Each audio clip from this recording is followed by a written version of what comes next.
Right. So I'm Emma and I'm in my fourth year of primary school teaching based in Auckland, and I'd like to talk a little bit about youth and relative inexperience in education today.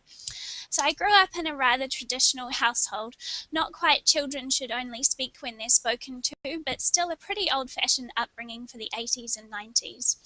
I grew up with my grandfather as a figurehead who will only sit at the head of the table, demands respect, and ensures that everyone knows that he is the patriarch. I come from a family where parents are almost always right and children listen, obey, and respect. Don't get me wrong, I had a lovely childhood and I wouldn't change a single thing, but I'm a product of my upbringing. I grew up believing that respect was earned over a long period of time, that wisdom was like a fine wine and evolved with maturity, that you could expect to do your time at the bottom of the heap in a workplace before anyone would listen to you. Since I've been in education, I've learnt something. Of course you earn respect. You do get wiser as you age, and you can't expect to walk into high-paying managerial jobs straight out of university.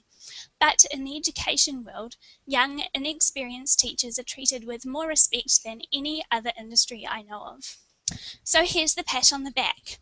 I've found that in education, if you have something decent to say, you'll be heard, no matter what your age, position, or time in the job.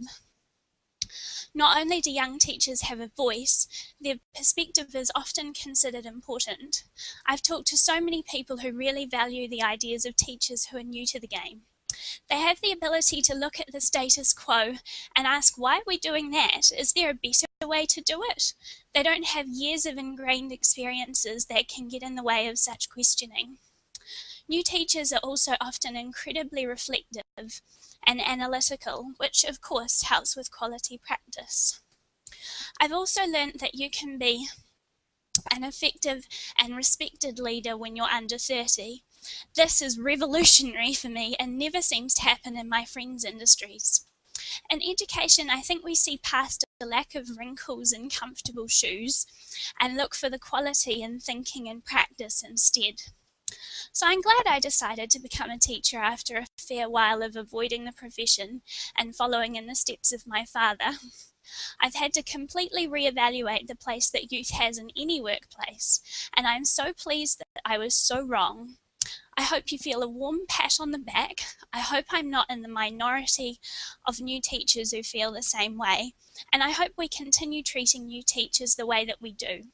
I'm certainly trying to give the same experience to the younger members that I work with as a new leader.